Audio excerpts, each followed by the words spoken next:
So now let's read the next letter. Now I want y'all to see. Levi wrote no what? No, he said you have no questions. Oh, okay. Okay, and cut that because it's going to confuse me. We got another letter. It's kind of long, but I'm going to get through it. Like I said, I will not read the name of the person. I will change the name. What do I want to call her? This is Shaniqua. This is Sister Shaniqua. She wrote about her man who goes to another camp. You sisters that write us about your man, why don't, you know what? They never write to those elders of those camps. They always come and write us. We're the police. We're the police of the nation. We're not the police. So this sister, now one thing when you brothers start to judge matters, because you're all being raised up to start judging, you see all these words here? A lot of times women, there's one difference between men and women and when they talk. Men generally get to the point and that's it. But women will give you a whole soliloquy. Give me Proverbs 10:19, and this is why. Proverbs 10 verse 19. In the multitude of words, there wanteth not sin. In the multitude of words, there wanteth, meaning lacketh, not sin. Was that it? Nope. But he that refraineth his lips is wise. So it's better to have a few words. Get to the point. That's it. But a lot of times when you get a multitude of words, God is letting you know there's sin in there. Right. She or he is trying to cover up. Come on, it ain't only women. More so than them. But I've seen some brothers do it too. Give you a whole speech of words. In the middle of that, God is saying, there's some sin up in there.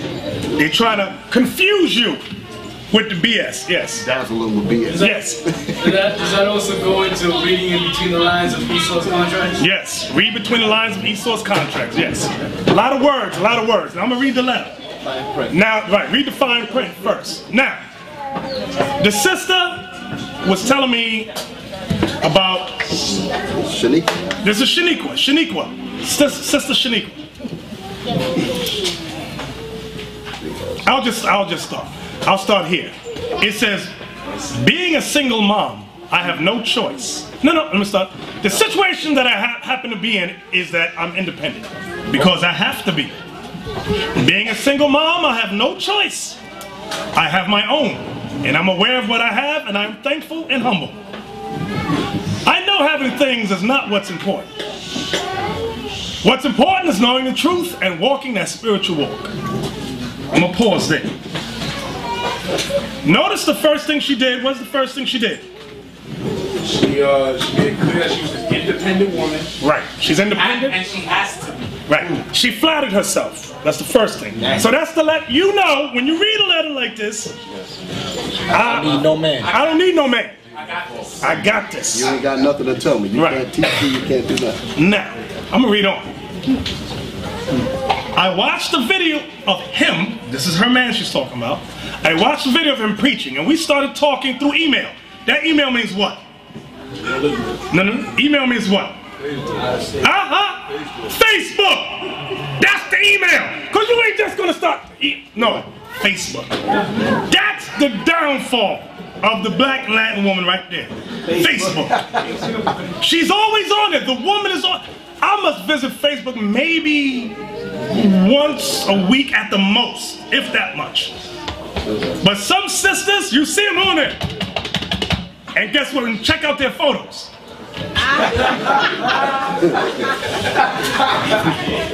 And then some of them got plates of food. Some women go.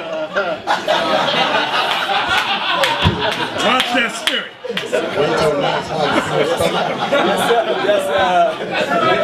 Yeah, they're selling something. Yeah. Like they're selling something. You gotta watch those sisters. Watch them. Brothers hungry. Now, I understand. I do understand women, some single women, they looking for a man. There's no harm in that. Pray for a man, sister. Pray for him. And ask the Lord to give you a godly man.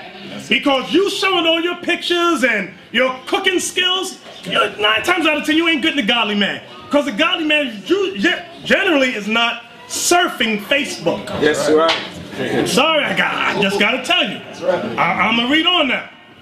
Okay, I watched the video of him preaching, and we started talking through email/Facebook, and it initially was about the word. Oh, wait a minute. Initially about the word, but we talked every day and decided to meet. To make a long story short, we started a relationship. Give me that in Ecclesiastes chapter 6 and 7. Let's get it. Let's read it. To make a long story short, we started a relationship. That's a long story. This is a long story here. I'm just going to hit the key points. Ecclesiastes 6 verse. Now this is just to edify everyone. That's why I'm not reading no name. I'm not saying who it is. Anything that I feel will incriminate her, I'm not going to read it. Because somebody listen like, oh, I know who that is. I ain't going to read it. Come on. Ecclesiastes 6 verse 7. If thou wouldest get a friend, prove him first. Read it again. If thou wouldest get a friend, prove him first. Come on. And be not hasty to credit him. Was that verse 7? Yep. Read verse 8 now. For some man is a friend for his own occasion. Now I want y'all to look at that part. You women, pay close attention. Some men are a friend for his own occasion. Now remember what she said at the beginning of the letter. She's independent. She got, what did it say? She got money. She got her own. I'm going to read on. To make a long story short, we started a relationship. He moved in. That's the next line. He moved in. The scriptures is going less and less now. Remember that. So now, remember, initially it was about the word. She met him. They went out. Now he moved in. The Bible said prove a friend first. Some friends only a friend for occasion. They see what you got. Guess what? A brother online, he's not looking for a sister with no dough. He's looking for that independent sister. He looking for opportunity. He wants the woman that got a job. She got her own place. She might even have a car. He wants her. He don't want Miss McDonald's. He don't want her. Watch this. Now we notice he moved in. Matthew 19 and 5, please. He moved in. Now, Josiah and Azariah, y'all had scriptures. Remind me after we finish this, we're going to get to those scriptures that y'all want to bring out.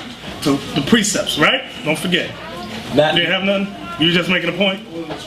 Oh, okay. Bring it out after. Matthew 19 verse 9. Listen good now. Remember, the brother just moved in. Come on.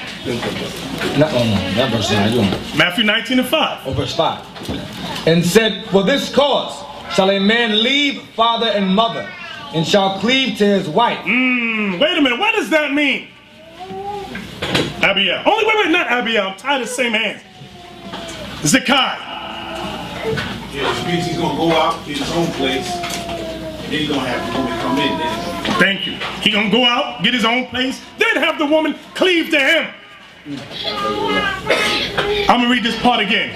He moved in. So what happened here? Is that scriptural? He moved in. No. He's under her. Y'all see that? She's independent. She independent. She don't need him. He's under her. It says She's maintaining him. Right. There's no such thing as a relationship. Marriage. It's supposed to be a marriage. There ain't no marriage mentioned in here. So now these are many mistakes going on. Give me 2 Timothy 3 and 6. 2 Timothy 3 verse 6. We read this earlier. But this, we gotta nail it. This is what Israelite brothers, not all of them, 8 out of 10. This is what 8 out of 10 of them are looking for. 2 Timothy 3 and 6. 2 Timothy 3 verse 6. For of this sort are they which creep into houses. Creep into, I'm gonna read the part again. He moved in. Go ahead. For of this sort are they which creep into houses, and lead captive silly women, laden with sins, led away with diverse lusts. Y'all see that? You see what God said there, right? Let's go on with the letter. After he moved in, it says, he moved in, and during his stay, and while I was at work, he went through all my personal things and saw random photos of me with guys. Nothing nude or anything like that. Give me Ecclesiastes 9 and 1.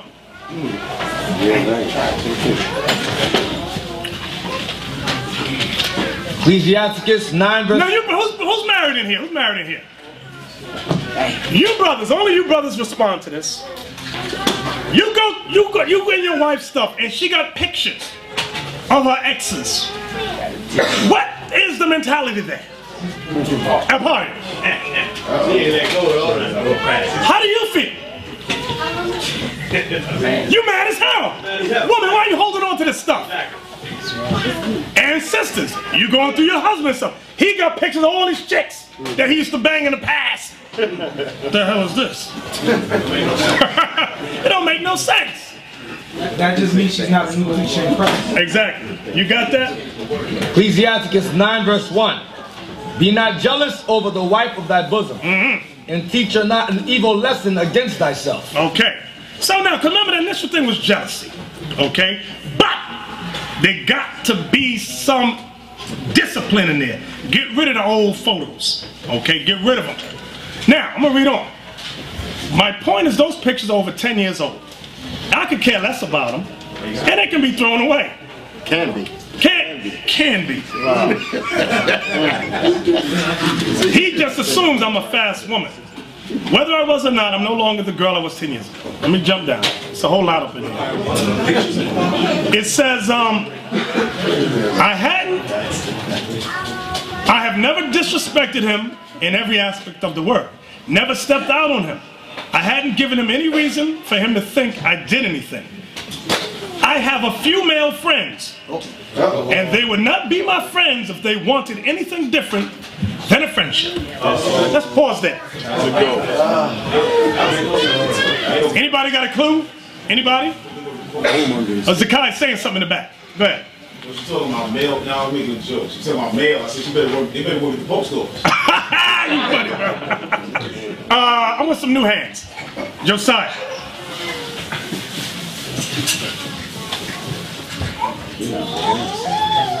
Those male friends, he don't know. So, what are you saying? Can't she have male friends? What's the big deal? No, because he don't know what their intentions are. Okay, I'm gonna read on. That's wicked as hell. Yeah, that's wicked as hell. The guy's probably still calling back and saying, you remember what we did a couple of years back. She's supposed to be married to you. And he's still bringing up times when they were banging in a hotel somewhere. Where you think her mind gonna be at? Hey, yeah. And he'll call and say, oh, how's everything? Right. Now watch this. Ecclesiasticus 26 verse 13. I want y'all to see this. This is about a woman. This verse is of the type of woman we all want. Yeah.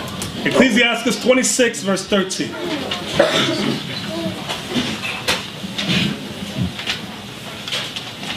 Ecclesiasticus 26 verse 13. The grace of a wife delighteth her husband. The grace of a wife delighteth her husband.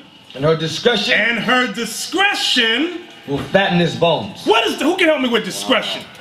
In this, what we just read about the male callers, about the photos, if she was a discreet woman, what would she do? Philip. She would tell those guys that they can't contact her. She wouldn't be speaking to them at all. As you said before, the brother Corey, if they were in the truth, they would be speaking to her husband. What about them photos? She should get rid of them. Right, get rid of them. That's a woman that has discretion. She says no, because I know if my man see this, it's gonna be a problem. That word discretion also translates again into discipline. That's right. Thank you. Good point. Okay, now it goes on.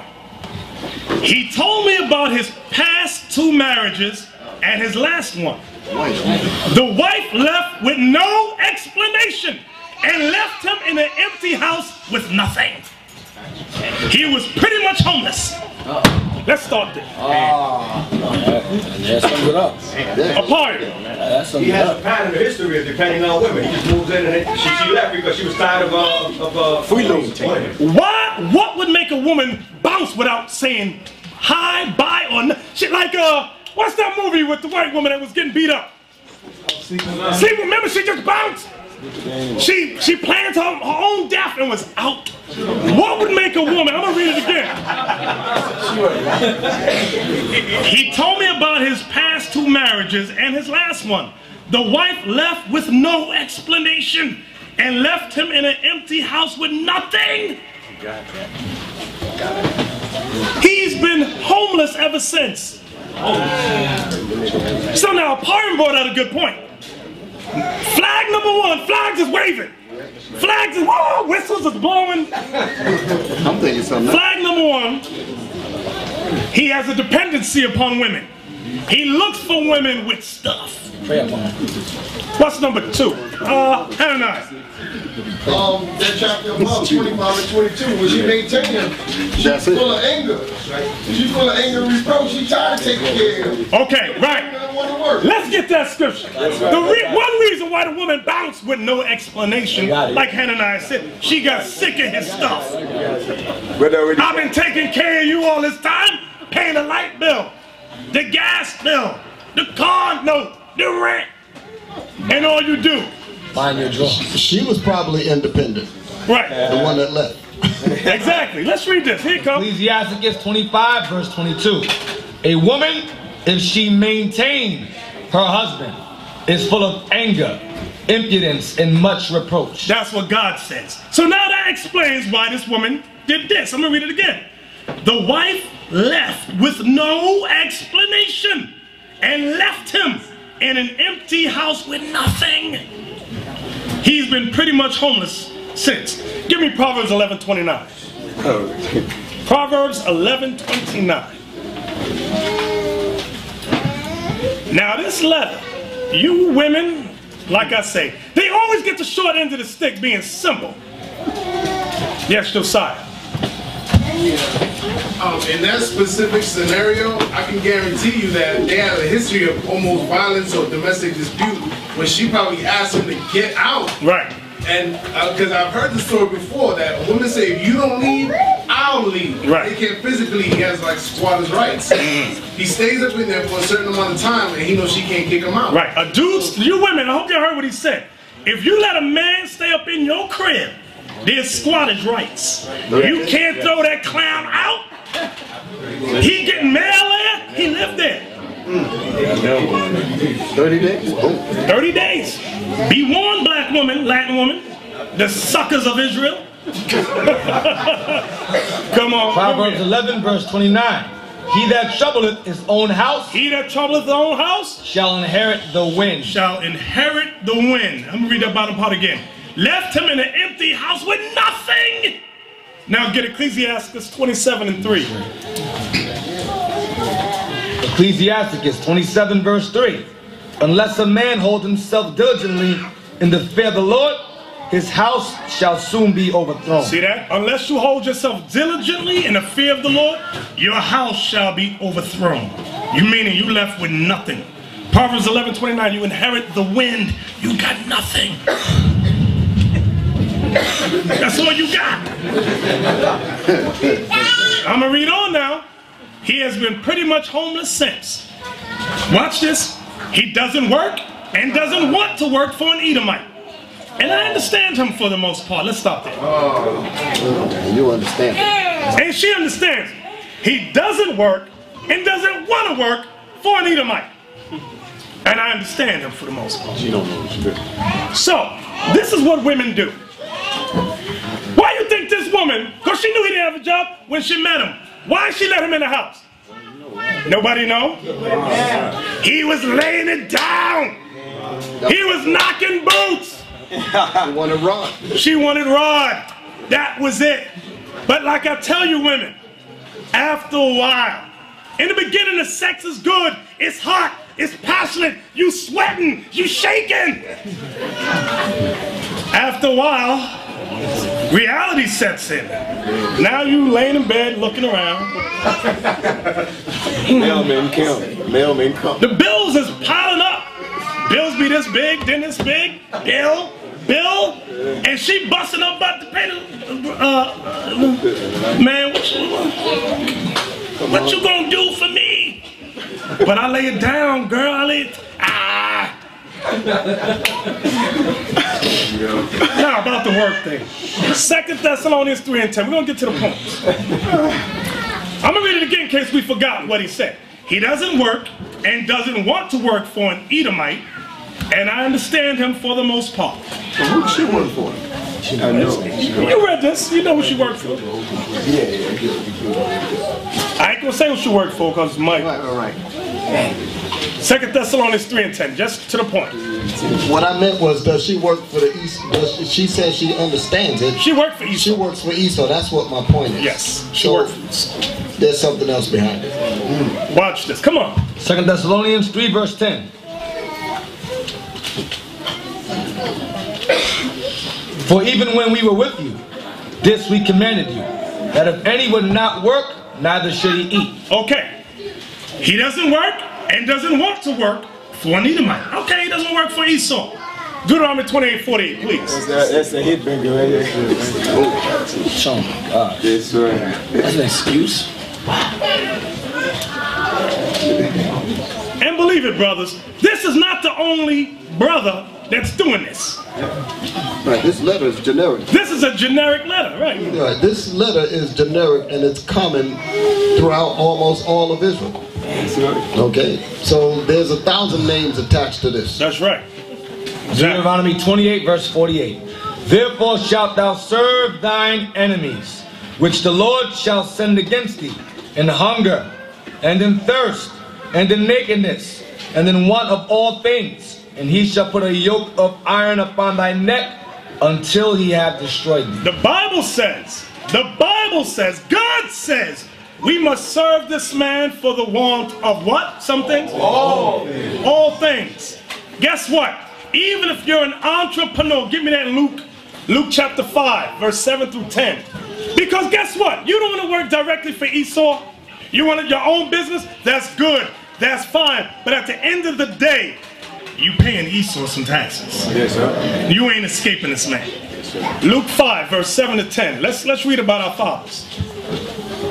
Luke 5 verse 7 to 10. Luke 5 verse 7. And they beckoned unto their partners, which were in the other ship, that they should come and help them. And they came and filled both the ships, so that they began to sink. When Simon Peter saw it, he fell down at Jesus' knees, saying, Depart from me, for I am a sinful man, O Lord. Come on. For he was astonished. For he was astonished, and all that were with them, at the drop of the fishes which they had taken. And so was also James and John, the sons of Zebedee, which were partners. Which were what? Partners. So they were entrepreneurs.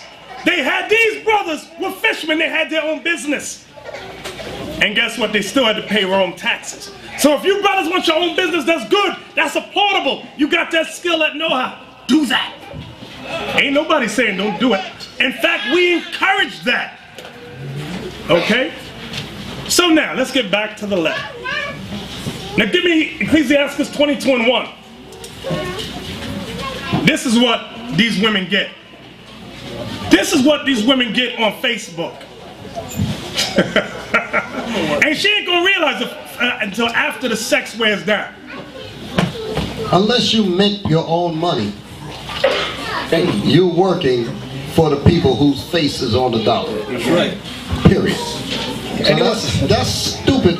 I can't believe anybody would even say that and actually give any kind of veracity to that kind of statement at all. That's just straight up ridiculous. Now, Ecclesiastes 22 and verse 1. Ecclesiastes 22 verse 1. A slothful man is compared to a filthy stone, and everyone will hiss him out of his disgrace. So now, didn't we read that in this letter earlier? The previous wife left him without, what did it say? Without explanation. This is why. Read it again. A slothful man is compared to a filthy stone. You know what a filthy stone is? Only Abiel knows what a filthy stone is. It's hip talk. Oh, shit. Yeah, doo-doo, crap, S-H-I-T. That's a filthy stone. Read it again. A turd. A slothful man is compared to a filthy stone, and everyone will hiss him out of his disgrace. Come on. A slothful man is compared to the filth of a dunghill. You know what a dunghill is? A pile of S-H-I-T. A pile of turds. That's what your sister, that's what your man is. Read it again.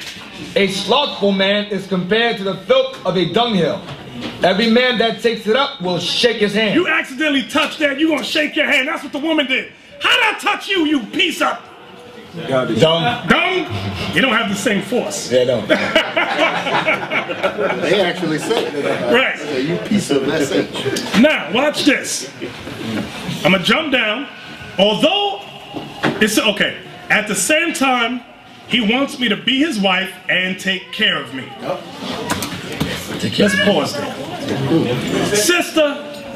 Sister, he does not want you to be his wife, and he does not want to what? Take care of you. He's shown that. Huh? Only with the rod. Right, he only wants the rod to take care of you. That's it. Yeah, but brother, you also know that that's a pimp talk. Yeah. That's our pimp talk. Yeah, I'm gonna take care of you. That's our pimp talk. Okay, I'm gonna jump the point. Jump down. He is scared. He is scared I would leave him for someone with a job or car, whatever he doesn't have.